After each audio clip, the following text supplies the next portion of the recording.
Okay. Good morning, students. Once again, again under Mission Good morning, Fateh, I would sir. like to convey you one message of this state as the entire world is facing pandemic situation of from this deadly virus Corona. So we should take precautionary measures just to keep isolate yourself, stay at home, stay healthy, take a good diet so that your immunity system may be improved, and avoid social gathering. Download CoVab and create a public awareness among the mass, about this coronavirus, how we can be protected ourselves uh, by using precautionary measures, right? So yesterday, uh, I was talking about some terms associated with optical fiber light and attenuation. So let us again go through quickly how optical fibers conduct light. Of course, this optical fiber is acting as a conduit pipe. It is a medium through which light propagates by, you know, if TIR condition will be fulfilled. Okay, so TIR, total internal reflection, refractive index of core and cladding. So let us what is this step index fiber and basic structure? This we discussed many times. Total internal reflection or refractive index of core and cladding, discussed many times. For just for recalling you, for your memory, again I am going through. So as we know that optical fiber is a thin, transparent, flexible strand, consists of a core surrounded by cladding. Okay, I will show you in figure 3.1. Okay, and we are also familiar with the dimensions of the optical fiber. I mean core and cladding, and core and cladding, of course, are made from the same material, that means glass called silica. But both are differing in their refractive indexes. Okay, so what is the refractive index? In fact, it is a number showing the optical property of the material, and that is how strongly the material resists the transmission of light. So definition of refractive index: this is the ratio uh, n is equal to c over v. From here, V can be calculated as C over N. So V is nothing, it is the velocity of the light through the material medium, but C is the velocity of light through the vacuum of air, and N is the refractive index of the uh, material, I mean, right? So N can be calculated C over V, okay? So this is, we have look at the refractive index profile of the step index fiber, how N1 and N2 are abruptly changing. See the cross-sectional area, front view and side view as well.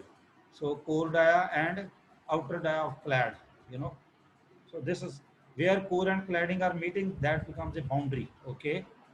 Okay, fine. So, how these refractive indexes of core and cladding will be different? We had while fabricating, we have to add some dopants, uh, either in the core and also in the clad, just to make the difference between the two refractive indexes. I mean, two refractive indexes of core and clad, right? And of course, as this is fragile in nature, third layer is coating. So coating is provided just to protect the entire structure, okay?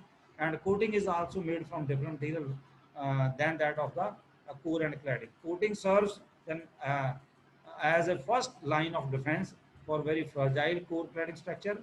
Without it, installers and users couldn't work with optical fibers, okay? So core cladding and coating, this combination, we are calling it as a bare fiber. Okay, fine. Yes, So sir. the question you want to have answered at this point of view, core and cladding has the greater refractive index. core the refractive index ਜ਼ਿਆਦਾ ਹੁੰਦਾ, ਠੀਕ ਹੈ। ਉਹ ਅਸੀਂ basic understanding ਪਹਿਲਾਂ ਹੀ ਅਸੀਂ optical fiber ਦੀ ਪੜ੍ਹ ਚੁੱਕੇ ਹਾਂ। Light optical fiber as acting as a light conduit pipe which is flexible, transparent, stand and transmits light with ideally no attenuation। ਜੇ perfection ਦੀ ਗੱਲ ਕਰੀਏ ਤੇ attenuation ਤਾਂ ਹੁੰਦੇ ਨਹੀਂ। ਔਰ ਅਸੀਂ ਕਹਿੰਦਾ ਪਿੱਛੇ ਦੇਖਿਆ ਥੋੜਾ ਬਹੁਤ ਲਾਈਟ ਦੇ ਫੰਡਾਮੈਂਟਲਸ ਦੇ ਵਿੱਚ ਕਿ use of concept of total internal reflection, ਠੀਕ ਹੈ। ਆ ਤੁਹਾਨੂੰ ਇਸੇ ਬੁੱਕ ਦੇ ਵਿੱਚ ਫਿਗਰ 2.5 2.6 ਤੇ 2.7 ਫਿਗਰਸ ਮਿਲ ਜਾਣਗੀਆਂ ਕਿ ਕ੍ਰਿਟੀਕਲ ਇੰਸੀਡੈਂਟ ਐਂਗਲ ਕੀ ਹੈ, ਕ੍ਰਿਟੀਕਲ ਪ੍ਰੋਪਗੇਸ਼ਨ ਐਂਗਲ ਕੀ ਹੈ, TIR ਕੀ ਆ, ਤੇ ਕਿਵੇਂ ਲਾਈਟ ਨੂੰ ਅਸੀਂ ਸੇਵ ਕਰ ਸਕਦੇ ਕੋਰ ਦੇ ਅੰਦਰ, ਠੀਕ ਹੈ, ਆਪਟੀਕਲ ਫਾਈਬਰ ਦੇ ਅੰਦਰ। So to achieve the total internal reflection at the core cladding boundary, a core's refractive index N1 must be greater than the cladding's refractive index N2. So under this condition, light can travel inside the core not only along its central pathway but also at various angle to the center line without leaving the core. Okay. तो इस तरीके ਨਾਲ light ਦਾ ਜਿਹੜਾ ਇੱਕ ਕੰਡਿਊਟ ਬਣਦਾ ਹੈ and optical fibre ਜਿਸ ਨੂੰ ਕਹਿੰਦੇ ਜਿੱਥੇ ਲਾਈਟ ਅੰਦਰ ਸੇਵ ਹੋ ਸਕਦੀ ਹੈ ਕੋਰ ਦੇ ਵਿੱਚ ਅਗਰ ਇਹ ਬੈਂਟ ਵੀ ਹੋ ਜਾਂਦਾ ਤੇ ਪਰ ਜੇ ਤੂੰ TIR ਫੁੱਲਫਿਲ ਹੁੰਦੀ ਆ ਤੇ ਲਾਈਟ ਜਿਹੜੀ ਆ ਉਹ ਪ੍ਰੋਪੀਗੇਟ ਕਰੇਗੀ ਪਰ ਜੇ TIR ਫੁੱਲਫਿਲ ਨਹੀਂ ਹੁੰਦੀ ਮੰਨ ਲਓ ਕ੍ਰਿਟੀਕਲ ਪ੍ਰੋਪੀਗੇਸ਼ਨ ਐਂਗਲ ਤੋਂ ਅਗਰ ਲਾਈਟ ਜਿਹੜੀ ਆ ਉਹ ਵੱਧ ਜਾਂਦੀ ਆ ਉਹ ਐਂਗਲ ਤੋਂ ਇਨਕਰੀਜ਼ ਕਰ ਜਾਂਦੀ ਆ ਜਾਂ ਇੰਟਰਨਲ ਕ੍ਰਿਟੀਕਲ ਇਨਸੀਡੈਂਟ ਐਂਗਲ ਛੋਟਾ ਪੈ ਜਾਂਦਾ ਉਸ ਤੋਂ ਲਾਈਟ ਜਿਹੜੀ ਇੰਸੀਡੈਂਟ ਕਰਦੀ ਉਸ ਤੋਂ ਛੋਟੀ ਆ ਫਿਰ ਜਿਹੜੀ ਲਾਈਟ ਆ ਉਹ ਕੋਰ ਦੇ ਪਾਰਟ ਨੂੰ escape ਕਰਕੇ ਕਲੈਡ ਚ ਆ ਜਾਏਗੀ ਔਰ ਕੁਝ ਡਿਸਟੈਂਸ ਤੱਕ ਉਹ ਕੀ ਹੋ ਜਾਏਗੀ ਲੌਸ ਸੋ ਇਸ ਤਰੀਕੇ ਨਾਲ ਲੌਸ ਹੋ ਜਾਏਗਾ ਸਾਡਾ ਹਨਾ ਕਿਉਂ ਕਿਉਂਕਿ ਟੋਟਲ TIR ਕੰਡੀਸ਼ਨ ਜਿਹੜੀ ਉਹ ਫੁੱਲਫਿਲ ਨਹੀਂ ਹੋਈ ਇਹ ਮੈਂ ਪਹਿਲਾਂ 5-7 ਵਾਰੀ 10 ਵਾਰੀ ਪਹਿਲਾਂ ਐਕਸਪਲੇਨ ਕਰ ਚੁੱਕਾ ਹਾਂ ਫਿਰ ਮੈਂ ਦੁਬਾਰਾ ਕਰ ਰਿਹਾ ਆ ਕੁਝ ਛੋਟੇ ਛੋਟੇ ਨੂਮੈਰੀਕਲ ਹੈ ਜਿਹਦੇ ਵਿੱਚ ਲਿਖਿਆ ਹੈ ਕਿ ਕੋਰ ਦਾ ਰਿਫਰੈਕਟਿਵ ਇੰਡੈਕਸ 1.48 ਹੈ ਔਰ ਕਲੈਡ ਦਾ ਜਿਹੜਾ 1.46 ਹੈ under what condition light will be travelled inside the core ਉਸ TIR ਕੰਡੀਸ਼ਨ ਜਿਹੜੀ ਆ ਫੁੱਲਫਿਲ ਹੋਣੀ ਚਾਹੀਦੀ ਹੈ ਠੀਕ ਹੈ ਔਰ ਦੂਸਰਾ ਪਲਾਸਟਿਕ ਫਾਈਬਰ ਦੇ ਐਗਜ਼ਾਮਪਲ ਲਈ ਕੋਰ ਤੇ ਕਲੈਡਿੰਗ ਦਾ ਰਿਫਰੈਕਟਿਵ ਇੰਡੈਕਸ ਲੈ ਕੇ ਆ ਦੇਖੋ ਇਹਦੇ ਵਿੱਚ ਜਿੱਦਾਂ ਹੁਣ ਜੇ ਸਟੇਟ ਫਾਈਬਰ ਦੀ ਗੱਲ ਕਰੀਏ ਲਾਈਟ ਜਿਹੜੀ ਆ ਬਾਉਂਸ ਹੋ ਕੇ ਅੱਗੇ ਟਰੈਵਲ ਕਰ ਰਹੀ ਆ ਪਰ ਰਹਿ ਕੋਰ ਵਿੱਚ ਰਹੀ ਆ ਈਵਨ ਜੇ ਫਾਈਬਰ ਇੰਸਟਾਲਰ ਦੇ ਕੋਲੋਂ ਜਾਂ ਹੈਂਡਲਰਸ ਦੇ ਕੋਲੋਂ ਥੋੜਾ ਬਹੁਤ ਬੈਂਡ ਹੋ ਜਾਂਦਾ ਆ ਦੇਖੋ ਜੇ ਦੇਖੋ ਅਜੇ ਵੀ ਲਾਈਟ ਜਿਹੜੀ ਆ ਸੈਂਟਰਲ ਐਕਸਿਸ ਦੇ ਅਲੋਂਗ ਜਿਹੜੀ ਜਿਹੜਾ ਕ੍ਰਿਟੀਕਲ ਪ੍ਰੋਪੀਗੇਸ਼ਨ ਐਂਗਲ ਬਣਦਾ ਔਰ ਇੱਥੇ ਜਦੋਂ ਟਕਰਾਉਂਦੀ ਆ ਕੋਰ ਕਲੈਡ ਬਾਉਂਡਰੀ ਤੇ ਉੱਥੇ ਬਣਦਾ ਕ੍ਰਿਟੀਕਲ ਇਨਸੀਡੈਂਟ ਐਂਗਲ ਠੀਕ ਹੈ ਔਰ ਜਿਹੜਾ ਆ ਹੈ ਕ੍ਰਿਟੀਕਲ ਪ੍ਰੋਪੀਗੇਸ਼ਨ ਐਂਗਲ ਅਗਰ ਕ੍ਰਿਟੀਕਲ ਇਨਸੀਡੈਂਸ ਐਂਗਲ ਘੱਟ ਆ ਜਾਂ ਕ੍ਰਿਟੀਕਲ ਪ੍ਰੋਪੀਗੇਸ਼ਨ ਐਂਗਲ ਜ਼ਿਆਦਾ ਫਿਰ ਲਾਈਟ ਰਿਫਰੈਕਟ ਹੋਏਗੀ ਔਰ ਕੁਝ ਡਿਸਟੈਂਸ ਤੱਕ ਉਹ ਅਟੈਨੂਏਟ ਹੋ ਜਾਏਗੀ ਸੋ ਅਜੇ ਤੱਕ ਤਾਂ ਸਾਨੂੰ ਠੀਕ ਲੱਗਦਾ ਬਾਕੀ ਇਹਦੇ ਵਿੱਚ ਵੀ ਅਸੀਂ ਸਨੇਲਜ਼ ਲਾ ਲਾ ਕੇ ਅਸੀਂ ਕ੍ਰਿਟੀਕਲ ਇਨਸੀਡੈਂਸ ਐਂਗਲ ਕੱਢ ਸਕਦੇ ਹਾਂ ਕਿਉਂਕਿ ਦੋਨੋਂ ਰਿਫਰੈਕਟਿਵ ਇੰਡੈਕਸ ਦਿੱਤੇ ਹੋਏ ਆ ਦੇਖੋ N1 ਜਿਹੜਾ ਕੋਰ ਦਾ ਰਿਫਰੈਕਟਿਵ ਇੰਡੈਕਸ ਹੈ N2 ਜਿਹੜਾ ਆ ਉਹ ਕਲੈਡ ਦਾ ਹੈਗਾ ਆ ਤੋ ਸਨੇਲਜ਼ ਲਾ ਜਿਹੜਾ ਮੁਤਲਕ ਔਰ ਉੱਥੋਂ ਜਦੋਂ ਅਸੀਂ ਜਿਓਮੈਟਰੀ ਤੋਂ ਦੇਖਿਆ ਸੀ θ2 ਜਿਹੜਾ ਉਹ 90 ਡਿਗਰੀ ਆ तो असी sin θ2 जे 90 डिग्री आ फिर जे एंगल ऑफ रिफ्रैक्शन 90 डिग्री आ उस वेले एंगल ऑफ इंसीडेंस की बन जाता क्रिटिकल एंगल तो क्रिटिकल एंगल असी इस तरीके ना कट सकते हैं क्योंकि 90 sin 90 मीन्स 1 तो असी we can calculate theta IC which is a critical sin inverse of N2 by N1 by putting the value of N1 over N2 और N2 over N1 so वैसे भी साइन फंक्शन डिक्टेट नहीं होना जे N1 ਦੀ value N2 ਤੋਂ ਛੋਟੀ ਹੋਵੇ so N1 always should be greater than N2 just to dictate the sine values ਇਹ mathematical ਵੀ ਆ ਸੋ ਇੱਥੋਂ ਅਸੀਂ ਕ੍ਰਿਟੀਕਲ ਇਨਸੀਡੈਂਟ ਐਂਗਲ ਕੱਢ ਸਕਦੇ ਹਾਂ N2 ਓਵਰ N2 ਆ ਦੇਖੋ ਅਸੀਂ ਇਹ ਵੈਲਿਊ ਦਿੱਤੀ ਸੀ 1.48 ਤੇ 1.46 ਉਹਨੂੰ ਡਿਵਾਈਡ ਕਰਨ ਤੇ ਅਸੀਂ ਉਹਦਾ ਸਾਈਨ ਇਨਵਰਸ ਲੈ ਗਿਆ ਤੇ ਸਾਡਾ ਕ੍ਰਿਟੀਕਲ ਇਨਸੀਡੈਂਸ ਐਂਗਲ 80.57 ਡਿਗਰੀ ਨਿਕਲਿਆ ਤੇ ਜੇ ਆਪਟੀਕਲ ਫਾਈਬਰ ਦੇ ਲਈ ਗੱਲ ਕਰੀਏ ਸੌਰੀ ਪਲਾਸਟਿਕ ਫਾਈਬਰ ਤੇ ਕਰੀਏ ਉਹਦੇ ਕ੍ਰਿਟੀਕਲ ਇਨਸੀਡੈਂਸ ਐਂਗਲ 69.68 ਡਿਗਰੀ ਨਿਕਲਿਆ ਰਾਈਟ ਔਰ ਤੁਸੀਂ ਦੋਨੋਂ ਐਂਗਲ ਦੇ ਵਿੱਚ ਡਿਫਰੈਂਸ ਦੇਖੋ ਵੀ ਇਹਦਾ ਕ੍ਰਿਟੀਕਲ ਇਨਸੀਡੈਂਸ ਐਂਗਲ ਜਿਹੜਾ ਫਾਈਬਰ ਮੇਡ ਫਰੋਮ ਪਲਾਸਟਿਕ ਉਹਦਾ 69.68 ਹੈ and fibre made from glass silica ਉਹਦਾ 80.57 ਡਿਗਰੀ ਜਿਹੜਾ ਆ ਉਹ ਕ੍ਰਿਟੀਕਲ ਇਨਸੀਡੈਂਸ ਹੈ ਤੇ ਦੋਨਾਂ ਨੂੰ ਜੇ ਅਸੀਂ 90 ਚੋਂ ਘਟਾਈਏ ਉੱਪਰ ਵਾਲਾ ਤਾਂ ਦੇਖੋ 9.43 ਰਹਿ ਜਾਏਗਾ ਔਰ ਨੀਚੇ ਵਾਲਾ ਤੁਸੀਂ ਦੇਖੋ ਇਹ ਰਹਿ ਜਾਏਗਾ ਤਕਰੀਬਨ 70 ਇਹ ਦੇਖੋ 90 ਚੋਂ ਘਟਾ ਲਓ ਕਿੰਨਾ ਬਣਿਆ तो 21 पॉइंट कुछ रह जाएगा ठीक है ना सो ये क्रिटिकल ਜਿਹੜਾ इंसीडेंस ਜੇ क्रिटिकल प्रोपगेशन एंगल ਦੀ ਗੱਲ ਕਰੀਏ ਠੀਕ ਹੈ ਟੋਟਲ ਇੰਟਰਨਲ ਰਿਫਲੈਕਸ਼ਨ ਦੇ ਵਿੱਚ क्रिटिकल इंसीडेंस ਤੇ क्रिटिकल प्रोपगेशन एंगल ਦੀ ਆਪਾਂ ਐਸ ਐਗਜ਼ਾਮਪਲ ਤੋਂ ਗੱਲ ਕਰ ਲੈਣੇ ਦੁਬਾਰਾ ਇਹ ਸਾਰਾ ਮੈਂ ਰਿਪੀਟ ਕਰ ਰਿਹਾ ਦੇਖੋ ਜਿਹੜਾ ਅਲਫਾ ਸੀ ਆ क्रिटिकल प्रोपगेशन एंगल ਹੈ ਜਿਹੜਾ ਥੀਟਾ IC ਆ ਕਿਉਂਕਿ ਜਿਹੜੀ ਆ ਲਾਈਟ ਆ ਬਾਹਰੋਂ ਆ ਰਹੀ ਕਿਸੇ ਸੋਰਸ ਤੋਂ ਅੰਦਰ ਆਈ ਇਹ ਰਿਫਰੈਕਟ ਹੋ ਗਈ ਸੋ ਐਂਗਲ ਆਫ ਅਲਫਾ ਸੀ ਜਿਹੜਾ बेशक एंगल ऑफ रिफ्रैक्शन है पर इतने असं क्रिटिकल प्रोपगेशन एंगल बोलते हैं ठीक है तो जो लाइट टकराती जो कोर क्लैडिंग बाउंड्री तो उत्थे नॉर्मल बन गया and this angle is called as critical incidence angle और आ एंगल 90 बन गया सो जे अल्फा सी करना तो 90 माइनस थीटा IC जे थीटा IC करना तो 90 माइनस अल्फा IC ठीक है तो इतो क्रिटिकल प्रोपगेशन एंगल भी कढ़िया जा सकता तो क्रिटिकल इंसीडेंस एंगल भी कढ़िया जा सकता राइट सो ट्रिग्नोमैट्रिक ज्योमैट्री के कंसैप्ट के नाल असीं ये देखा जे क्रिटिकल है अल्फा सी तो जे जी लाइट है देखो ये क्रिटिकल एंगल अल्फा सी तो वड्डी हो गई इट मीनस वड्डी हो गई तो लाइट देखो बाहर चल गई पता लग गया लाइट जी रिफ्रैक्ट हो गई सो आ लॉस हो जाएगी क्यों क्योंकि जी लाइट स्ट्राइक करके अंदर पेनीट्रेट की वो किस एंगल के अंदर आई है, वो क्रिटिकल प्रोपिगेशन एंगल तो ज़्यादा आ, इस करके वो लाइट बाहर चल जाएगी। तो इसका मतलब TIR कंडीशन फुलफिल नहीं हुई, जी लाइट अगे प्रोपिगेट करेगी वो लॉस हो जाएगी। पता लग गया, समझ आ गई बच्चों? हेलो, यस, हाँ जी सर। हाँ समझ आ रही है। मैं कल यस काफ़ी सर। रिपीट, मैं 3-4 यस बार सर। ये चीज़ दस दी है, ठीक है। हाँ जी सर। तो ਇਹਦਾ ਮਤਲਬ ਇਥੋਂ ਅਸੀਂ ਕਨਕਲੂਡ ਕੀਤਾ ਕਿ ਜਿਹੜੀ ਲਾਈਟ ਅੰਦਰ ਪੈਨੀਟ੍ਰੇਟ ਕੀਤੀ ਹੈ ਉਹ ਕ੍ਰਿਟੀਕਲ ਪ੍ਰੋਪਗੇਸ਼ਨ ਐਂਗਲ ਤੋਂ ਘੱਟ ਹੋਣੀ ਚਾਹੀਦੀ ਆ, ਪਰ ਕ੍ਰਿਟੀਕਲ ਇਨਸੀਡੈਂਸ ਐਂਗਲ ਤੋਂ ਵੱਧ ਹੋ ਜਾਏ ਤਾਂ ਨੋ ਪ੍ਰੋਬਲਮ, ਪਰ at least critical incidence angle ਦੇ ਬਰਾਬਰ ਹੋਣੀ ਚਾਹੀਦੀ ਹੈ, ਤਾਂ ਉਹਨੇ ਕੋਰ ਵਿੱਚ ਹੀ ਰਹਿਣਾ ਰਿਫਲੈਕਟ ਹੋ ਕੇ, ਤਦੇ ਅਸੀਂ ਕਵਾਂਗੇ ਟੋਟਲੀ ਇੰਟਰਨਲੀ ਰਿਫਲੈਕਟ ਹੋ ਗਈ ਸਾਰੀ, ਟੋਟਲ ਇੰਟਰਨਲ ਰਿਫਲੈਕਸ਼ਨ। तो TIR ਕੰਡੀਸ਼ਨ ਜਿਹੜੀ ਆ ਫੁੱਲਫਿਲ, ਕ੍ਰਿਟੀਕਲ ਐਂਗਲ ਆਫ ਪ੍ਰੋਪਗੇਸ਼ਨ ਜਿਹੜਾ ਉਸ ਤੋਂ ਐਂਗਲ ਲਾਈਟ ਐਂਗਲ ਘਟਦੇ ਰਹਿਣੀ ਚਾਹੀਦੀ, ਪਰ ਕ੍ਰਿਟੀਕਲ ਇਨਸੀਡੈਂਸ ਐਂਗਲ ਦੇ ਬਰਾਬਰ ਜਾਂ ਉਸ ਤੋਂ ਵੱਧਦੇ ਰਹਿਣੀ ਚਾਹੀਦੀ ਹੈ। ਇਹ ਕੰਡੀਸ਼ਨ ਅਗਰ ਫੁੱਲਫਿਲ ਹੁੰਦੀਆਂ ਤੇ ਤਾਂ ਅਸੀਂ ਕਹਿੰਦੇ ਆ ਲਾਈਟ ਜਿਹੜੀ ਅੰਦਰ ਹੀ ਟੋਟਲੀ ਡਾਊਨ ਦੀ ਫਾਈਬਰ ਪ੍ਰੋਪਗੇਟ ਕਰੇਗੀ। ਸੋ ਇਸ ਤਰੀਕੇ ਨਾਲ ਤੁਸੀਂ ਕ੍ਰਿਟੀਕਲ ਪ੍ਰੋਪਗੇਸ਼ਨ ਐਂਗਲ ਵੀ ਕੱਢ ਸਕਦੇ ਹਾਂ ਤੇ ਕ੍ਰਿਟੀਕਲ ਇਨਸੀਡੈਂਸ ਐਂਗਲ ਵੀ ਕੱਢ ਸਕਦੇ ਹਾਂ। ਮਤਲਬ ਆ ਜਿਹੜੇ ਫਾਰਮੂਲੇ ਅਸੀਂ ਲਏ ਉਹਦੇ ਵਿੱਚ, ਠੀਕ ਹੈ, ਇਥੋਂ ਟੇਕਿੰਗ ਕਾਜ਼ ਔਰ ਸਾਈਨ ਔਨ ਬੋਥ ਸਾਈਡਸ, ਤੇ ਤੁਸੀਂ ਇਹਨੂੰ ਕੈਲਕੂਲੇਟ ਕਰ ਸਕਦੇ ਆ। ਕ੍ਰਿਟੀਕਲ ਪ੍ਰੋਪਗੇਸ਼ਨ ਐਂਗਲ ਦੇਖੋ ਕੱਢ ਲਿਆ ਅਸੀਂ, ਇਹ ਮੈਂ ਪਹਿਲਾਂ ਕੈਲਕੂਲੇਟ ਕਰਾ ਚੁੱਕਾ ਤੁਹਾਨੂੰ ਕਈ ਵਾਰ। ਹੁਣ ਇੱਥੇ ਵੈਲਿਊ ਪੁੱਟ ਕਰੋ N2 ਔਰ N1 ਦੀ, तो आ देखो 9.43 डिग्री आया, जो असं इनू 90 चो घटाने तो 81 पॉइंट कुछ आ गया, जोड़ा वो क्रिटिकल इंसीडेंस एंगल है, तो आ क्रिटिकल प्रोपिगेशन एंगल है। यदा मतलब इस एंगल तक या इस तो घट क्रिटिकल एंगल प्रोपिगेशन जी लाइट अंदर रहनी चाहिए। जे तो 9.43 तो घट रही या इन्नी रही फिर तो लाइट बाहर नहीं जाएगी, जे इस तो वध चल गई यानी 10 डिग्री हो गया, यदा मतलब फिर लाइट रिफ्लैक्ट हो जाएगी, वो लॉस हो जाएगी। Clear clear? हाँ जी सर। हाँ, इस तरीके ना प्लास्टिक फाइबर की गल की है, उत्थे भी क्रिटिकल प्रोपिगेशन एंगल असीं कढ लिया। सो ये मैं कल सारी चीज़ डिस्कस करती सी। क्रिटिकल प्रोपिगेशन एंगल नूं कढण दा तरीका देखो, इनफैक्ट इत्थे आपां काहदे विच लै रहे हैं, रिफ्रैक्टिव इंडैक्सिस दी फॉर्म दे विच, N1 कोर दा ते N2 क्लैड दा, ते 1 - N2 ओवर N1 दा होल स्क्वायर दा अंडर रूट इहदा साइन इनवर्स लगा, ठीक है। इस तरीके नाल असीं क्रिटिकल प्रोपिगेशन एंगल कढ सकदे हां। पता लग गया? फाइबर फाइबर ਦੇ ਵਿੱਚ ਲਾਈਟ ਨੂੰ ਲਾਂਚ ਕਰਨ ਲਈ ਨੂਮੈਰੀਕਲ ਅਪਰਚਰ ਦੀ ਵੀ ਗੱਲ ਕੀਤੀ ਹੈ। ਹੁਣ ਦੇਖੋ ਇੱਥੇ ਇਹ ਕੱਲ ਮੈਂ ਗੱਲ ਕਰਤੀ ਸੀ ਕਿਉਂਕਿ ਆਰਡਰ ਵਾਈਜ਼ ਹੈ, ਨੋ ਪ੍ਰੋਬਲਮ, ਮੈਂ ਫਿਰ ਦੁਬਾਰਾ ਰਿਪੀਟ ਕਰਤਾ ਇਸ ਚੀਜ਼ ਨੂੰ 3-4 ਵਾਰੀ ਕਰਤਾ, ਜ਼ਿਆਦਾ ਹੀ ਉਸ ਤੋਂ ਬਾਅਦ। ਹੁਣ ਆ ਦੇਖੋ ਆ ਜਿਹੜਾ ਬਲੌਕ ਬਣਾਇਆ ਕੋਈ ਲਾਈਟ ਸੋਰਸ ਹੈ, LED ਜਾਂ ਲੇਜ਼ਰ ਹੋ ਸਕਦਾ, ਜਾਂ ਕੋਈ ਹੋਰ ਹੋ ਸਕਦਾ, ਤੇ ਇਹ ਸਾਰਾ ਪੂਰਾ ਫਾਈਬਰ ਹੈ, ਵਿੱਚ ਕੋਰ ਹੈ ਤੇ ਆਊਟਰ ਤੇ ਕਲੈਡ ਹੈ। ਕੋਰ ਦਾ ਰਿਫਰੈਕਟਿਵ ਇੰਡੈਕਸ N1 ਆ ਤੇ ਉਹਦਾ N2 ਆ, ਤੇ ਬਾਹਰ ਜਿਹੜਾ 에ਅਰ ਬਣੀ ਉਹਦਾ ਰਿਫਰੈਕਟਿਵ ਇੰਡੈਕਸ NA ਲਿਖਤਾ। पहली बुक मैं जो करवाई सी तमासी तो उत्थे N0 लिखा से, नो प्रॉब्लम, कोई नहीं, हर कोई जो ऑथर वो अपनी अपनी टर्मिनोलॉजी दिता। हुण देखो जे तो लाइट ऐसे ही एंगल के विच रही, आ देखो आ लाइट इंसीडेंट कर रही है, थीटा है जो एक्सैप्टेंस एंगल है, जो जो असीं इहनूं रोटेट कर देंगे कोन बन जाता है, आप पहला गल कर जे तो विच रही फिर तो लाइट टोटली इंटरनल रिफ्लैक्ट हो जाएगी, जानी आदि क्रिटिकल प्रोपिगेशन एंगल इत्थे जो स्ट्राइक करना तो क्रिटिकल इंसीडेंस एंगल बनना।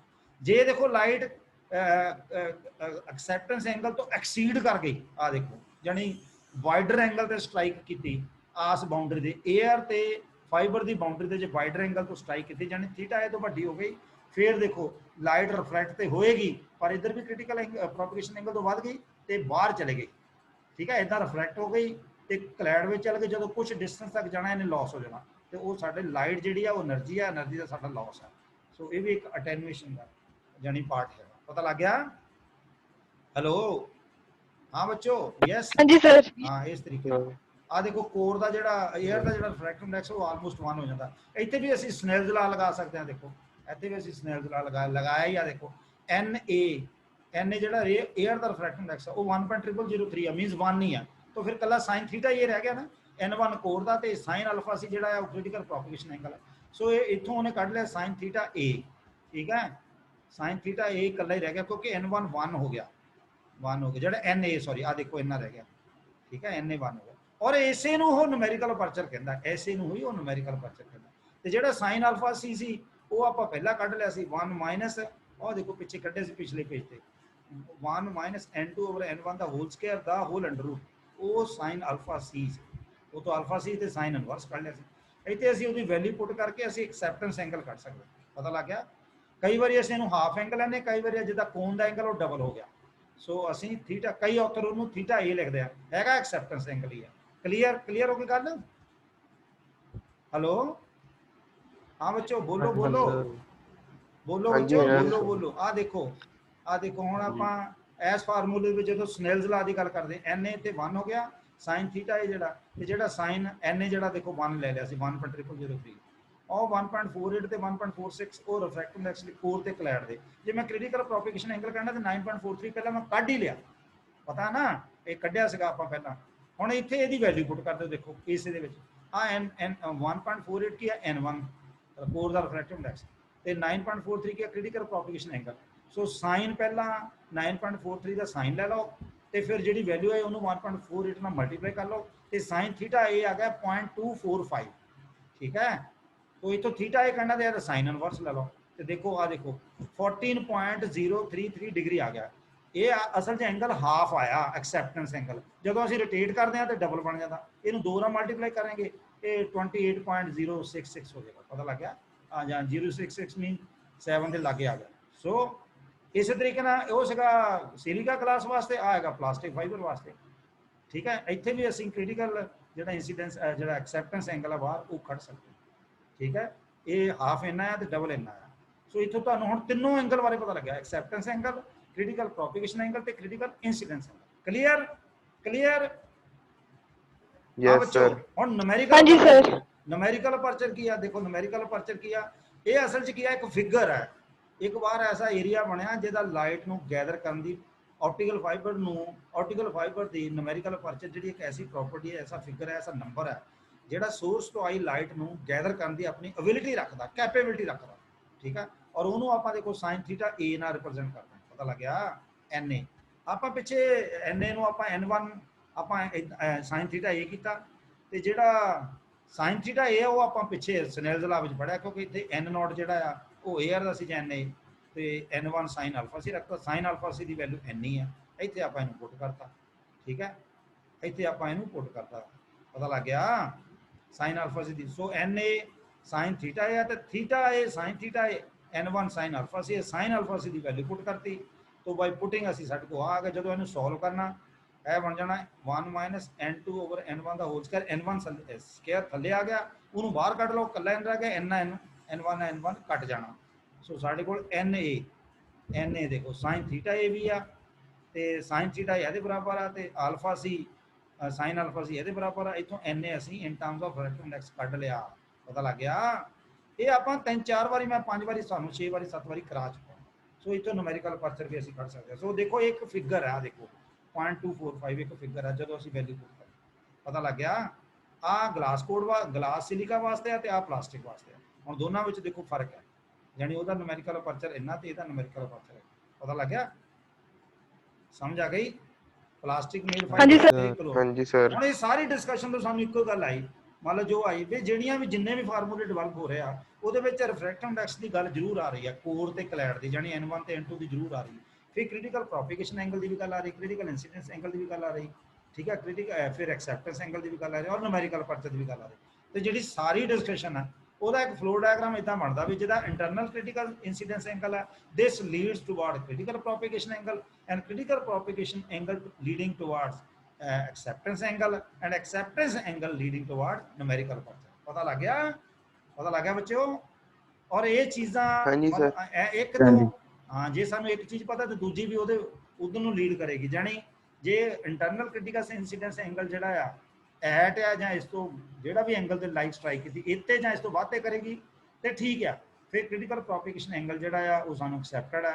उस तो बाद जिहड़ा क्रिटिकल बाहर है आउटर एक्सेप्टेंस एंगल है लाइट का मतलब this leads to this leads to this and this leads to na तो सारे कोरिलेटेड है तो जे फाइबर ऑप्टिक कम्युनिकेशन टेक्नोलॉजी जो गल करनी है make use of numerical aperture what it shows that fibre optic communication technology make use of numerical aperture which describes the ability of the optical fiber to gather light from a source आ देखो ability है एक property है एक ओदी capability है एक योग्यता है ऑप्टिकल फाइबर दी लाइट नु गैदर करन दी कित्थों सोर्स कौन है एलईडीज एंड लेजर भी हो सकता and then the ability to फिर एबिलिटी की ऑप्टिकल फाइबर की उन्होंने प्रिजर्व रखना उन्होंने सेव रखना ताकि लाइट जी इनसाइड फाइबर दे this light inside the fibre because कितना रहेगी because of TIR total internal reflection पता लग गया so Na is equal to sin theta a और Na is also in terms of refractive index n1 square minus n2 the whole square the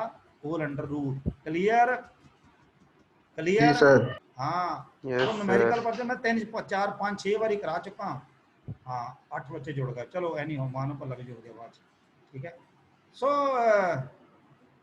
so numerical aperture which is the only number that you will find in optical fiber data sheets. It is essential that you remember the meaning of this number.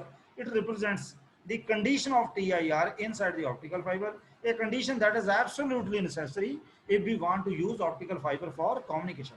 So a condition बड़ी बच्चों fulfill होनी चाहिए है अगर ਅਸੀਂ optical fiber ਦੇ ਦੁਆਰਾ communication ਕਰਨੀ ਆ ਤਾਂ ਠੀਕ ਹੈ। ਹੁਣ ਅਸੀਂ ਸਾਡੇ ਮਨ 'ਚ ਇਹ ਕੁਐਸਚਨ ਹੁੰਦਾ ਕੀ ਅਸੀਂ numerical aperture ਨੂੰ ਚੇਂਜ ਵੀ ਕਰ ਸਕਦੇ ਹਾਂ ਜਾਂ ਫਾਈਬਰ ਦੀਆਂ ਕਿਹੜੀਆਂ ਐਸੀਆਂ ਕਰੈਕਟਰ ਵੈਸੇ ਤਾਂ ਉਹਦੀ ਇਹ numerical aperture ਫਾਈਬਰ ਦੀ ਐਬਿਲਿਟੀ ਨੂੰ ਕਰੈਕਟਰਾਈਜ਼ ਕਰਦਾ ਕੀ ਕਿ ਸੋਰਸ ਤੋਂ ਲਾਈਟ ਨੂੰ ਗੈਦਰ ਕਰਨ ਦੀ ਐਬਿਲਿਟੀ ਆ। ਆਨਸਰ ਹੈ ਕਹਿੰਦਾ ਅਸੀਂ ਚੇਂਜ ਕਰ ਸਕਦੇ ਕਿੱਦਾਂ ਕਿੱਦਾਂ ਇਹ ਕਿਉਂਕਿ ਡਿਫਰੈਂਟ ਐਪਲੀਕੇਸ਼ਨ ਵਾਸਤੇ ਜਾਂ ਅਸੀਂ it might be necessary to use fibres with different numerical aperture depend ਕਰਦਾ ਐਪਲੀਕੇਸ਼ਨ ਕਿੱਦਾਂ ਦੀ ਆ ਤੇ फिर असी अलग अलग फाइबर यूज करते वो numerical aperture भी अलग अलग होएगा। कहते it would seem that if we wanted to change the NA we would have to change ਹੁਣ NA ਜਿਹੜਾ ਦੇਖੋ N1 ਤੇ N1 refractive index ਨਾਲ ਬਿਲੋਂਗ ਕਰਦਾ ਕੋਰ ਤੇ ਕਲੈਡ ਨਾਲ ਇਹਦਾ ਮਤਲਬ ਜੇ ਮੈਂ ਕੋਈ ਹੋਰ ਲਵਾਂ ਮਤਲਬ N1 ਜੇ ਮੈਂ ਚੇਂਜ ਕਰ ਦੇਵਾਂ ਜਾਂ N2 ਚੇਂਜ ਕਰ ਦਾਂ ਤੇ NA ਚੇਂਜ ਹੋ ਜਾਏਗਾ ਪਤਾ ਲੱਗ ਗਿਆ ਨਾ ਮੇਰੀ ਗੱਲ ਸਮਝ ਆਈ। ਜੇ ਆਪਾਂ ਕੋਰ ਦਾ refractive index ਜਾਂ N2 ਦਾ refractive index ਚੇਂਜ ਕਰੀਏ ਤੇ NA ਚੇਂਜ ਹੋ ਜਾਏਗਾ ਪਤਾ ਲੱਗ ਗਿਆ। So for fiber optic communication operates not only with the कहना जी fiber optic communication technology है वो सिर्फ कल्ले refractive indexes ਨਾਲ कोर ਤੇ ਕਲੈਡ ਦੇ ਨਾਲ ਨਹੀਂ ਡੀਲ ਕਰਦੀ ਕੱਲੇ ਇੱਕ ਕੱਲਿਆਂ ਨਾਲ ਨਹੀਂ ਡੀਲ ਕਰਦੀ but with their difference as well। ਦੇਖੋ ਡੈਲਟਾ n ਦੋਨਾਂ ਦਾ ਡਿਫਰੈਂਸ ਹੈ ਉਹ ਮੈਂ ਤੁਹਾਨੂੰ ਦਿਖਾਣਾ ਅੱਗੇ ਆ ਦੇਖੋ ਡੈਲਟਾ n ਕੀ ਆ n1 n2 ਠੀਕ ਹੈ n1 ਤੇ ਇਹ ਹੈਗਾ ਆ ਡਿਫਰੈਂਸ ਡੈਲਟਾ और N1 N2 दोनों की ने दोनों रिफ्रैक्टिव इंडेक्स ने। सो असी डिफरेंस में भी बिलीव करते हैं और उस तो बाद जो कला डेल्टा कढ़ना तो N वो नीचे चला गया है ना और कला N की आ कला N है एवरेज आ देखो दोनों रिफ्रैक्टिव इंडेक्स की एवरेज तो जे मैं इतों डिफरेंस कढ़ना N1 N2 तो आ 2 जिदा एवरेज करनी N की आ एवरेज कि दोनों रिफ्रैक्टिव इंडेक्स की यानी N1 + N2 / 2 ठीक है। ਤੇ ਜੇ ਆ ਸਮ ਕੱਢਣਾ ਤੇ 2 ਇੱਧਰ ਲੈ ਜਾ ਇਹਦਾ ਮਤਲਬ ਸਮ ਕਿਹਦੇ ਬਰਾਬਰ ਹੈ ਕਿ 2n ਦੇ ਪਤਾ ਲੱਗ ਗਿਆ।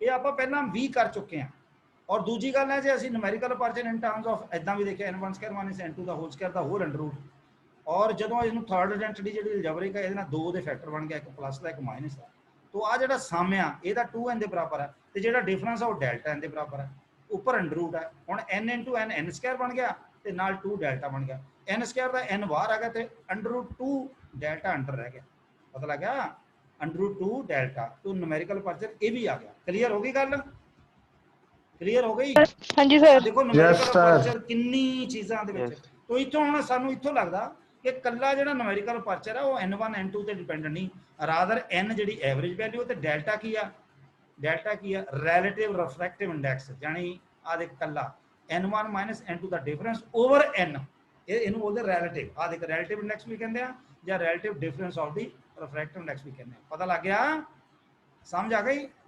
ਸੋ ਜੇ ਇਦਾਂ ਕਰਕੇ ਔਰ numerical aperture ਇੱਕ ਫਿਗਰ ਹੈ ਸਿਲਿਕਾ ਵਾਸਤੇ ਇਹ 0.1 ਤੋਂ ਲੈ ਕੇ 0.3 ਤੱਕ ਵੇਰੀ ਕਰਦਾ ਠੀਕ ਹੈ। ਕਹਿੰਦਾ ਕੀ ਅਸੀਂ numerical aperture ਨੂੰ ਮੈਜ਼ਰ ਵੀ ਕਰ ਸਕਦੇ ਕਹਿੰਦਾ ਨਹੀਂ ਡਾਇਰੈਕਟਲੀ ਨਹੀਂ ਕਰ ਸਕਦੇ ਕੀ ਕਰੀਏ first measure the power of the light immediately after it is radiated by an LED ਆਪਾਂ ਮੈਜ਼ਰ ਫਟਾਫਟ ਲਾਈਟ ਨੂੰ LED ਨੂੰ ਔਨ ਕਰਕੇ ਉਹਦੀ ਪਾਵਰ ਮੈਜ਼ਰ ਕਰ ਲਓ ਪਾਵਰ ਮੀਟਰ ਨਾਲ ਫਿਰ ਸੈਕੰਡ ਮੈਜ਼ਰ ਇਹ ਪਹਿਲੀ ਮੈਜ਼ਰਮੈਂਟ ਹੋ ਗਈ ਜਿਹੜੀ ਸੈਕੰਡ ਮੈਜ਼ਰਮੈਂਟ ਕੀ ਆ ਹੁਣ ਕਹਿੰਦਾ LED ਤੇ ਪਾਵਰ ਮੀਟਰ ਦੇ ਵਿਚਕਾਰ ਇੱਕ ਸ਼ਾਰਟ ਪੀਸ ਆਫ ਫਾਈਬਰ ਰੱਖ ਲਓ ਹੁਣ ਤੁਸੀਂ ਉਹਦੀ ਆਊਟਪੁੱਟ ਦੇਖੋ ਕਿੰਨੀ ਬਣੀ ਕਹਿੰਦਾ ਜਿਹੜੀ ਪਹਿਲੀ ਮੈਜ਼ਰਮੈਂਟ ਹੈ ਉਹ ਸਾਨੂੰ P0 ਦੇਊਗੀ ਜਿਹੜੀ ਦੂਜੀ ਮੈਜ਼ਰਮੈਂਟ ਹੈ ਉਹ ਸਾਨੂੰ PN ਦੇਊਗੀ ਜੇ numerical aperture ਅਸੀਂ ਮੈਜ਼ਰ ਕਰਨਾ ਹੋਲ ਅੰਡਰ ਰੂਟ PN/Pout ਐਦਾਂ ਅਸੀਂ ਮੈਜ਼ਰ ਕਰ ਸਕਦੇ ਕਲੀਅਰ ਜੀ ਸਰ ਬੱਚਿਓ ਹਾਂ ਹੁਣ ਤੁਹਾਡੇ ਮਿੰਟ 10 ਰਹਿ ਗਿਆ ਪੂਰੇ ਉਹਨੇ ਇੰਡੀਕੇਸ਼ਨ ਦੇ ਦਿੱਤੀ ਲਓ ਜੀ ਹੁਣ ਆਪਾਂ ਅਟੈਨੂਏਸ਼ਨ ਦੇ ਦਾਇਰੇ ਤੋਂ ਸਾਡੇ 20-25 ਮਿੰਟ ਜਾਨੀ ਉੱਧਰ ਲੱਗ ਗਿਆ ਦੇਖੋ ਉਹ ਮੈਂ ਤੁਹਾਨੂੰ ਸਾਰਾ ਹੀ 5-6 ਵਾਰੀ ਰਿਪੀਟ ਕਰ ਦਿੱਤਾ ਅਟੈਨੂਏਸ਼ਨ ਕੀ ਆ ਲਾਸ ਹੈ ਵਿੱਚ ਜੇ TIR ਕੰਡੀਸ਼ਨ ਫੁੱਲਫਿਲ ਨਹੀਂ ਹੋ ਰਹੀ ਤੇ ਲਾਸ ਆ ਟੋਟਲ ਲਾਈਟ ਕੋਰ ਤੋਂ ਬਾਹਰ ਗਈ ਨਹੀਂ ਕਲੈਡ ਵੱਲ ਗਈ ਨਹੀਂ ਜਾਨੀ ਇਹਦਾ ਮਤਲਬ ਕ੍ਰਿਟੀਕਲ ਪ੍ਰੋਪਗੇਸ਼ਨ ਐਂਗਲ ਤੋਂ ਜੋ ਲਾਈਟ ਵੱਧ ਗਈ ਜਾਂ ਕ੍ਰਿਟੀਕਲ ਇਨਸੀਡੈਂਸ ਐਂਗਲ ਤੋਂ ਜੇ ਲਾਈਟ ਘਟ ਗਈ ਜਿਹੜੀ ਕੋਰ ਕਲੈਡ ਬਾਉਂਡਰੀ ਤੇ ਸਟ੍ਰਾਈਕ ਕਰਦੀ ਆ ਜਾਂ ਬਾਹਰ ਐਕਸੈਪਟੈਂਸ ਐਂਗਲ ਜਿਹੜਾ ਉਹ ਐਕਸੀਡ ਕਰ ਗਿਆ ਥੀਟਾ ਏ ਨਾਲੋਂ, ਤਾਂ ਤਿੰਨਾਂ ਕੇਸਾਂ ਦੇ ਵਿੱਚ ਲਾਈਟ ਜਿਹੜੀ ਆ ਉਹ ਕੋਰ ਵੱਲ ਚਲ ਜਾਏਗੀ, ਕਲੈਡ ਵੱਲ ਚਲ ਜਾਏਗੀ, ਕੋਰ ਨੂੰ escape ਕਰ ਜਾਏਗੀ ਔਰ ਕੁਝ ਡਿਸਟੈਂਸ ਤੱਕ ਉਹ मतलब अटैਨੂਏਟ ਹੋ ਜਾਏਗੀ, लॉस हो गई। सो ਤੁਹਾਡੀ એનર્ਜੀ ਦਾ ਇਦਾਂ लॉस ਹੋ ਜਾਏਗਾ। ਪਤਾ ਲੱਗ ਗਿਆ? ਇਹਦੇ ਵਿੱਚ ਇਹਦਾ मतलब TIR ਕੰਡੀਸ਼ਨ ਫੁੱਲਫਿਲ ਨਹੀਂ ਹੋਈ। तो in all cases TIR condition ਜਿਹੜੀ ਉਹ ਫੁੱਲਫਿਲ ਹੋਣੀ ਚਾਹੀਦੀ ਹੈ। तो ਆਪਾਂ ਜਿਹੜੇ लॉसेस ਹੈ ਉਹ ਆਪਾਂ ਕਈ ਤਰੀਕੇ ਨਾਲ ਲੈਣੇ ਆ, ਕਈ ਐਂਗਲ ਨਾਲ ਲੈਣੇ ਆ। ਸਿਰਫ ਇਹ ਨਹੀਂ ਵੀ ਕ੍ਰਿਟੀਕਲ ਇਨਸੀਡੈਂਸ ਦੀ ਐਂਗਲ ਦੀ ਗੱਲ ਕੀਤੀ, ਕ੍ਰਿਟੀਕਲ ਪ੍ਰੋਪਗੇਸ਼ਨ ਐਂਗਲ ਦੀ ਗੱਲ ਕੀਤੀ, ਜਾਂ ਅਸੀਂ ਐਕਸੈਪਟੈਂਸ ਐਂਗਲ ਦੀ ਗੱਲ ਕੀਤੀ।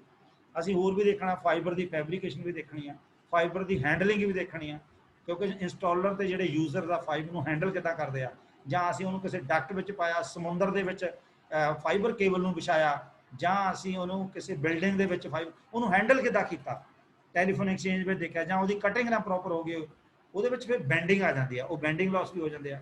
ਠੀਕ ਆ, ਉਹ ਮਾਈਕਰੋ ਬੈਂਡਿੰਗ ਹੋ ਸਕਦੀ ਤੇ ਮੈਕਰੋ ਬੈਂਡਿੰਗ ਵੀ ਹੋ ਸਕਦੀ ਹੈ। ਤੇ ਮੈਕਰੋ ਬੈਂਡਿੰਗ ਦਾ ਮਤਲਬ ਜਿਹੜਾ ਇਹਦਾ ਪੂਰੇ ਇੰਟਾਇਰ ਫਾਈਬਰ ਦਾ ਜਿਹੜਾ ਰੇਡੀਅਸ ਹੈ ਉਹ ਜਿਹੜੀ ਇੱਕ ਰੇਟਡ ਵੈਲਿਊ ਆ ਉਹ ਤੋਂ ਵੱਧ ਜਾਂਦਾ। ਜਦੋਂ ਉਹ ਵੱਧ ਗਿਆ ਤੇ ਫਿਰ ਇਹਦਾ ਮਤਲਬ ਲਾਸ ਹੋ ਜਾਣਾ, TIR ਕੰਡੀਸ਼ਨ ਫੁੱਲਫਿਲ ਨਹੀਂ ਹੋਣੀ। ਜਿਹੜੀ ਮਾਈਕਰੋ ਆ ਮਾਈਕਰੋ ਦੇ ਵਿੱਚ ਮੈਂ ਤੁਹਾਨੂੰ ਡਾਇਗਰਾਮ ਦੋਨੋਂ ਦਿਖਾਣਾ, ਆ ਦੇਖੋ ਡਾਇਗਰਾਮ ਦਿਖਾ ਰਿਹਾ, ਆ ਦੇਖੋ, ਯੈਸ, ਇਹ ਬੈਂਡਿੰਗ ਇਹ ਮੈਕਰੋ ਆ ਦੇਖੋ, ਆ ਹੁਣ ਕੁਝ ਖਾਸ ਰੇਡੀਅਸ ਤੇ ਫਾਈਬਰ ਬੈਂਡ ਕਰ ਗਿਆ। ਠੀਕ ਹੈ, ਤੇ ਜਿਹੜਾ ਅਲਫਾ ਸੀ ਇਹ ਕ੍ਰਿਟੀਕਲ ਪ੍ਰੋਪਗੇਸ਼ਨ ਐਂਗਲ ਹੈ, ਔਰ ਜਦੋਂ ਉਹ ਉੱਪਰ ਸਟ੍ਰਾਈਕ ਕਰਨਾ ਉਹ ਕ੍ਰਿਟੀਕਲ ਇਨਸੀਡੈਂਸ ਐਂਗਲ ਬਣ ਜਾਣਾ।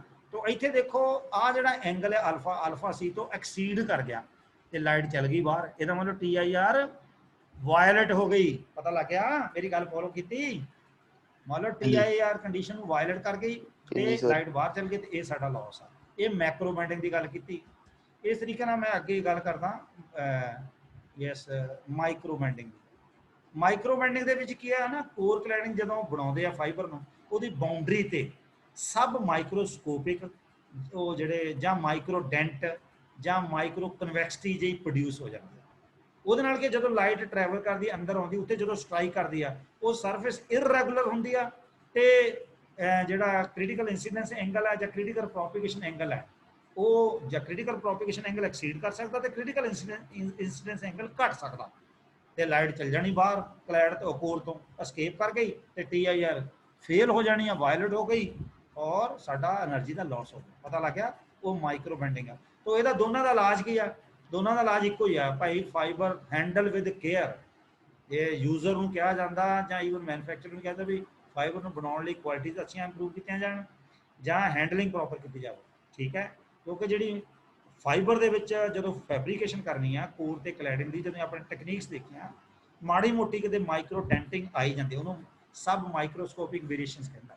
ਠੀਕ ਹੈ, ਬਣਾਉਣ ਵੇਲੇ ਜਾਂ ਜਿਸ ਵੇਲੇ ਅਸੀਂ ਮੰਨ ਲਓ ਕੋਈ ਡੋਪੈਂਟ ਐਡ ਕਰਤਾ ਉਸ ਲਈ ਮਾੜਾ ਮੋਟਾ ਉਹ ਬੈਂਡ ਆ ਗਿਆ ਕੋਰ ਕਲੈਡਿੰਗ ਬਾਉਂਡਰੀ ਤੇ ਲਾਈਟ ਜਦੋਂ ਸਟ੍ਰਾਈਕ ਕਰੇਗੀ ਇਰਰੈਗੂਲਰ ਸਰਫੇਸ ਕਰਕੇ TIR ਕੰਡੀਸ਼ਨ ਜਿਹੜੀ ਉਹ ਫੁੱਲਫਿਲ ਨਹੀਂ ਹੋਣੀ। पता लग गया?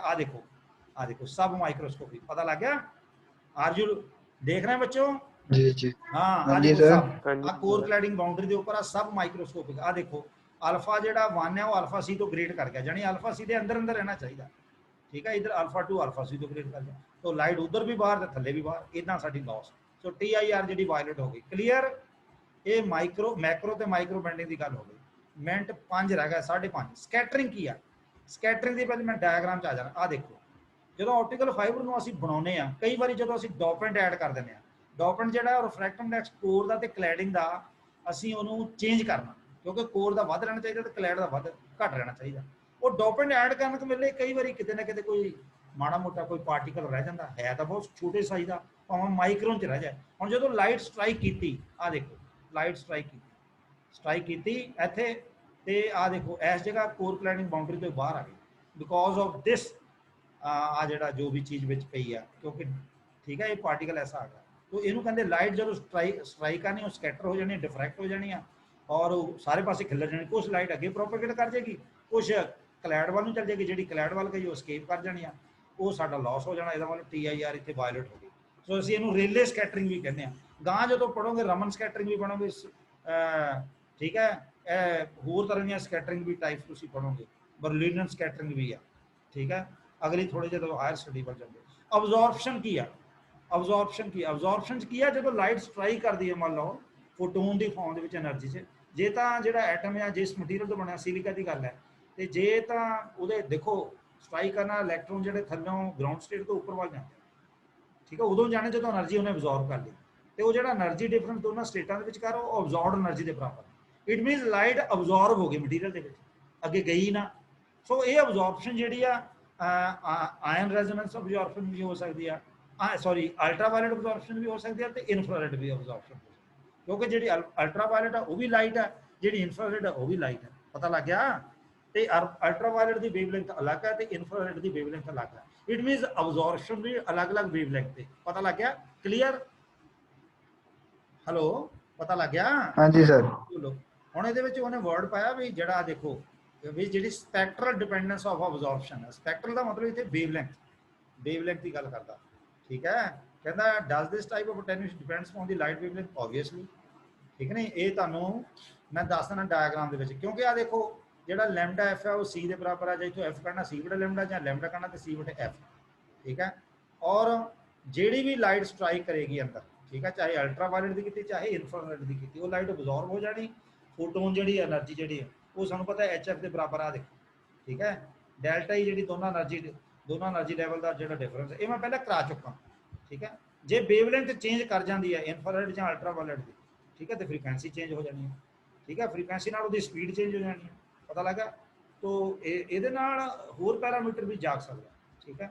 ਤੋ ਅਬਜ਼ੌਰਪਸ਼ਨ ਦਾ ਮਤਲਬ ਹੈ ਵੀ ਸਿਲਿਕਾ ਵੀ ਜਦੋਂ ਹੁਣ ਫਾਈਬਰ ਨੂੰ ਬਲਕ ਮਟੀਰੀਅਲ ਲਈ ਬਣਾਉਣੇ, ਕੁਛ ਨਾ ਕੁਛ ਹਾਈਡਰੋਕਸਾਈਡ ਆਇਨ ਰਹਿ ਜਾਂਦੇ, ਜਿੱਦਾਂ ਆ ਦੇਖੋ OH ਨੈਗੇਟਿਵ ਐਨ ਆਇਨ ਰਹਿ ਗਿਆ, ਜਦੋਂ ਅਸੀਂ ਬਣਾਉਣਾ ਇਹਨੂੰ ਮਤਲਬ ਕਾਲਡ ਹਾਈ ਵਾਟਰ, ਜਦੋਂ ਇਹ ਰਹਿ ਗਿਆ ਇਹਨੇ ਵੀ ਕੁਛ ਲਾਈਟ ਨੂੰ ਅਬਜ਼ੌਰਬ ਕਰ ਲੈਣਾ, ਕੁਛ ਜਦੋਂ ਫੋਟੋਨ ਸਟ੍ਰਾਈਕ ਕਰਦਾ ਲਾਈਟ, ਆ ਦੇਖੋ, ਠੀਕ ਹੈ, 945 ਤੇ 1240 ਤੇ 380 ਤੇ ਆ ਕੁਛ ਤੁਹਾਨੂੰ ਅਬਜ਼ੌਰਪਸ਼ਨ ਲਾਸ ਪੀਕ ਨਜ਼ਰ ਆ ਰਿਹਾ, it is because of OH negative ion, hydroxide ion, ਠੀਕ ਹੈ। ਅਦਰਵਾਈਜ਼ ਇਸ ਤੋਂ ਇਲਾਵਾ ਸਾਡਾ ਅਲਟਰਾਵਾਇਲਟ ਅਬਜ਼ੌਰਪਸ਼ਨ ਵੀ ਹੈ ਤੇ ਇਨਫਰਾਰੈਡ ਅਬਜ਼ੌਰਪਸ਼ਨ ਵੀ ਹੈ ਤੇ ਆਇਨ ਰੈਜ਼ੋਨੈਂਸ ਅਬਜ਼ੌਰਪਸ਼ਨ ਵੀ ਹੈ, ਠੀਕ ਹੈ, ਤੇ ਸਕੈਟਰਿੰਗ ਲਾਸ ਵੀ ਹੈ। ਤੋ ਐਜ਼ ਏ ਹੋਲ ਜਦੋਂ ਅਸੀਂ ਡਾਇਗਰਾਮ ਦਿਖਾਉਂਦੇ ਆ, ਇੱਧਰਲੇ ਪਾਸੇ ਲਾਸ ਇਨ ਡੀਵੀ ਪਰ ਕਿਲੋਮੀਟਰ ਤੇ ਨੀਚੇ ਹੈਗਾ with respect to wavelength 700 nanometre ਤੋਂ ਲੈ ਕੇ 1600 ਨੈਨੋਮੀਟਰ ਤੱਕ। ਸੋ ਜਿੱਦਾਂ ਜਿੱਦਾਂ ਵੱਧ ਜਾ ਰਹੀ ਆ ਦੇਖੋ ਕੁਛ ਪਾਰਟਿਕੂਲਰ ਵੇਵਲੈਂਥ ਤੇ ਜਿਹੜੀ ਆ ਪੀਕਸ ਜ਼ਿਆਦਾ, ਸੋ ਅਬਜ਼ੌਰਪਸ਼ਨ ਜ਼ਿਆਦਾ ਹੈ, ਪਤਾ ਲੱਗ ਗਿਆ। ਇਟ ਮੀਨਸ ਜਿਹੜੀ ਅਬਜ਼ੌਰਪਸ਼ਨ ਆ ਉਹ ਵੇਵਲੈਂਥ ਤੇ ਡਿਪੈਂਡੈਂਟ, ਯਾਨੀ ਸਪੈਕਟਰਲ ਡਿਪੈਂਡੈਂਸੀ ਹੈ। ਕਲੀਅਰ हाँ बच्चों बोलो, यस सर। ਹਾਂਜੀ ਸਰ। ਹਾਂਜੀ ਸੋ ਸਰ। ਇਸੇ ਕਰਕੇ ਅਸੀਂ ਲਾਈਟ ਨੂੰ ਜਿਹੜੀਆਂ ਉਹ ਜਿਹੜੀ ਪ੍ਰੋਬਲਮ ਨੂੰ ਕਹਿੰਦਾ ਅਸੀਂ ਕੁਝ ਹੱਦ ਤੱਕ ਸੋਲਵ ਕਰ ਸਕਦੇ, ਜਿਹੜੀ OH ਨੈਗੇਟਿਵ ਆਇਨ ਦੀ ਆਪਰੇਟਿੰਗ ਵੇਵਲੈਂਥ ਦੀ। ਅਸੀਂ ਤਿੰਨ ਮੇਜਰ ਟ੍ਰਾਂਸਪੇਰੈਂਟ ਵਿੰਡੋਜ਼ ਲੈਂਦੇ ਆ ਜਿੱਥੇ ਅਬਜ਼ੌਰਪਸ਼ਨ ਘੱਟ ਆ, ਉਹ 850 1310 ਜਾਂ 1300 1550, ਇਹ ਤਿੰਨ ਵਿੰਡੋ ਦੇ ਵਿੱਚ ਜਿਹੜੀ ਅਟੈਨੂਏਸ਼ਨ ਘੱਟ ਹੈ। ਦੇਖੋ 850 ਤੇ ਹੈਗੀ ਆ ਤਕਰੀਬਨ 4 dB ਪਰ ਕਿਲੋਮੀਟਰ, 1300 ਤੇ ਹੈਗੀ 0.5 dB ਤੇ 1550 ਤੇ ਤਕਰੀਬਨ 0.3 dB, ਪਤਾ ਲੱਗਿਆ। ਇਸ ਕਰਕੇ 1300 ਤੇ 1550 ਜਿਹੜੇ ਨੈਨੋਮੀਟਰ ਵਾਲੀਆਂ ਵਿੰਡੋਜ਼ ਨੇ ਇਹ ਸੈਕੰਡ ਜਾਂ ਥਰਡ ਜਨਰੇਸ਼ਨ ਵਾਲੀਆਂ ਹੁੰਦੀਆਂ, ਤੇ ਆਪਟੀਕਲ ਫਾਈਬਰ ਕਮਿਊਨੀਕੇਸ਼ਨ ਵਿੱਚ ਅਸੀਂ ਇਹਨੂੰ ਲਾਈਟ ਲੌਂਗ ਡਿਸਟੈਂਸ ਵਾਸਤੇ ਕਰ ਸਕਦੇ। 1 ਮਿੰਟ ਤੋਂ ਘੱਟ ਰਹਿ ਗਿਆ, ਠੀਕ ਹੈ। I hope you enjoyed the lecture, right. हाँ बच्चों, यस हाँ ठीक है, स्क्रीनशॉट ले लो बच्चों, ठीक है, अटेंडेंस ले लो, ठीक है। Have a good day, enjoy, thank you sir. Take a screenshot, take a screenshot, otherwise less than 1 minute it will be off. Video सारी ऑन कर दो, सारे वीडियो ऑन कर लो बेटे, वीडियो ऑन कर लो। तो I am going to end it. Have a great day बच्चों, ओके। स्क्रीनशॉट ले लो ले लो ले लो ले लो, yes. Saurabh Sharma, Karan, Mohammad Farzan, okay, good luck. तो वैसे ही उन्हें एंड करता, ओके।